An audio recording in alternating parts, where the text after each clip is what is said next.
بسم اللہ الرحمن الرحیم۔ السلام علیکم، بخاری وائس میں خوش آمدید۔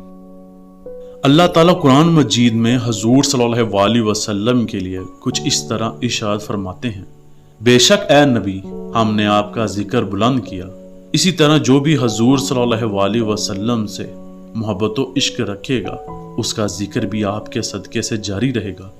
آج کی ہماری ویڈیو بھی ایک ایسے ہی حضور صلی اللہ علیہ وسلم کے چاہنے والے کی ہے جس کا نام سلطان عبد الحمید تھا، اور یہ عثمانیہ سلطنت کا آخری خلیفہ تھا جن کی حکومت 1918 میں ختم ہوئی۔ سلطان عبد الحمید دوئم 21 ستمبر 1842 کو ترکی میں پیدا ہوئے اور آپ تخت پر 1885 عیسوی پر برجمان ہوئے۔ آپ کے ساتھ ایک واقعہ منسوب کیا جاتا ہے جو یہ ہے کہ ایک دن سلطان عبد الحمید لوگوں کے مسائل سننے میں مشغول تھا جو انہوں نے خطوط کی صورت میں اسے لکھے تھے۔ اتنے میں اس کے وزیر جس کا نام پاشا تھا ایک آخری خط کو چھوڑ دیا۔ سلطان نے تعجب سے اپنے وزیر پاشا سے پوچھا کہ پاشا، وہ آخری عرض تم نے کیوں نہ پڑھی؟ پاشا نے جھجکتے ہوئے سلطان سے عرض کی: حضور، ایک دیوانے کی عرض تھی، اسی لیے نہیں پڑھی۔ سلطان نے کہا کہ وہ دیوانہ کیا کہتا ہے؟ پاشا نے کہا کہ حضور وہ کہتا ہے کہ آپ اس کے مقروض ہیں۔ میں نے اس کو محل کے اندر بلا کر کچھ دینا چاہا لیکن اس نے انکار کر دیا اور اپنی بات پر بضد رہا۔ اب بھی وہ محل کے باہر کھڑا ہے۔ سلطان نے جب یہ سنا تو تعجب کیا اور کہا کہ اس کو اندر بلاؤ۔ افندی نام کے اس شخص کو اندر بلایا گیا۔ جب وہ اندر داخل ہوا تو سلطان نے اس شخص سے پوچھا: کہیے افندی، کیا بات ہے؟ اس شخص نے جھجکتے ہوئے کہا: سلطان معظم، آپ میرے مقروض ہیں۔ سلطان نے حیران ہوتے ہوئے پوچھا: اور ہم آپ کے مقروض کیسے ہوئے؟ یہ سن کر اس شخص نے عرض کی: سلطان معظم، میں تجارت کرتا ہوں، کاروبار میں نقصان ہو گیا اور میں قرضوں کے بوجھ تلے دب گیا۔ میں ہر رات اللہ سے دعائیں کرتا ہوں۔ ابھی وہ بات اپنی مکمل نہ کر سکا تھا کہ پاشا نے اس شخص کو ٹوکا اور کہا: سلطان معظم نے پوچھا ہے کہ وہ آپ کے مقروض کیسے ہوئے؟ اس شخص نے اپنی بات دوبارہ سے شروع کی اور کہا: اللہ سے دعائیں کرتا ہوں، گزشتہ شب مجھے حضور صلی اللہ علیہ وسلم کی زیارت کا شرف حاصل ہوا۔ یہ سننا تھا کہ سلطان نے ادب سے اپنا دایاں ہاتھ اپنے سینے پر رکھ لیا اور آپ صلی اللہ علیہ وسلم پر درود پڑھا۔ اس شخص نے دوبارہ نام آنکھوں سے عرض کی کہ حضور صلی اللہ علیہ وسلم نے مجھے فرمایا کہ میرے حمید سے کہو کہ وہ ہر رات ہم پر درود و سلام پڑھتا ہے، لیکن کل رات وہ پڑھنا بھول گیا۔ تم اس کے پاس جاؤ اور تمہیں جو کچھ بھی چاہیے مانگ لو اس سے۔ یہ سننا تھا کہ سلطان کی آنکھوں میں آنسو آ گئے اور ادب سے کھڑا ہو گیا۔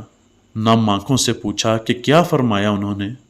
اس شخص نے دوبارہ سے عرض کی: آپ صلی اللہ علیہ وسلم نے فرمایا کہ میرے حمید سے کہو کہ… ابھی اس شخص کی بات پوری نہ ہوئی تھی کہ سلطان نے ہاتھ کے اشارے سے اسے روکا۔ اس کے بعد اپنے سامنے رکھی ٹیبل کی دراز کی طرف جھکا اور سکوں کی ایک تھیلی نکالی اور اس شخص کو دیتے ہوئے کہا: یہ لیجیے افندی۔ اس شخص نے وہ تھیلی پکڑی تو سلطان نے اس سے کہا: افندی، ہمیں پھر بتائیے کیا فرمایا انہوں نے؟ یہ سن کر افندی نے کہا کہ انہوں نے فرمایا کہ میرے حمید سے۔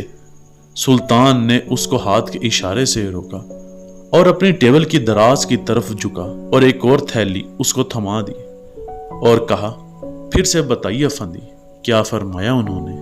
اس شخص نے پھر سے کہا: آپ صلی اللہ علیہ وسلم نے فرمایا کہ میرے حمید سے۔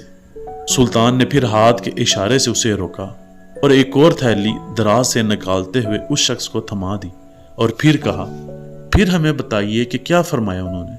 افندی نے عرض کی: انہوں نے فرمایا کہ میرے حمید سے۔ سلطان نے چوتھی بار بھی اس کو ہاتھ کے اشارے سے روکا اور ٹیبل سے چوتھی تھیلی اس کو نکال کر دی کہ اتنے میں سلطان کا وزیر پاشا بول پڑا کہ محترم، کیا یہ تمہارے لیے کافی نہیں ہوگا؟ اس شخص نے کہا کہ کافی ہوگا، اس سے میرا سارا قرض ادا ہو جائے گا۔ یہ سن کر سلطان نے کہا: اللہ سلامت رکھے آپ کو۔ اس شخص جس کا نام افندی تھا تعظیم کرتے ہوئے سر کو تھوڑا جھکایا اور چلا گیا۔ اس کے بعد سلطان اپنی جگہ نم آنکھوں سے کھڑا رہا۔ بادشاہ کے وزیر پاشا نے عرض کی: سلطان معظم، مجھے معاف کیجیے گا کہ میں نے اس کی بات کو ٹوکا۔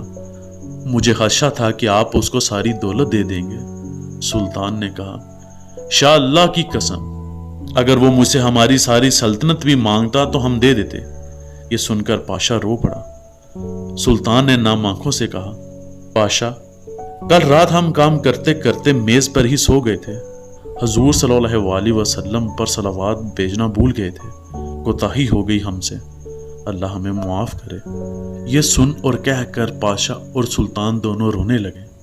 سلطان عبد الحمید کی وفات 10 فروری 1918 عیسوی کو ہوئی، لیکن حضور صلی اللہ علیہ وسلم سے محبت کا یہ واقعہ ہمیشہ یاد رکھا جائے گا۔ اللہ ہمیں بھی ہر روز آپ صلی اللہ علیہ وسلم پر درود و سلام پڑھنے کی توفیق عطا فرمائے۔ اللہ مجھے اور آپ کو آسانیاں دے اور آسانیاں تقسیم کرنے کی توفیق عطا فرمائے، آمین۔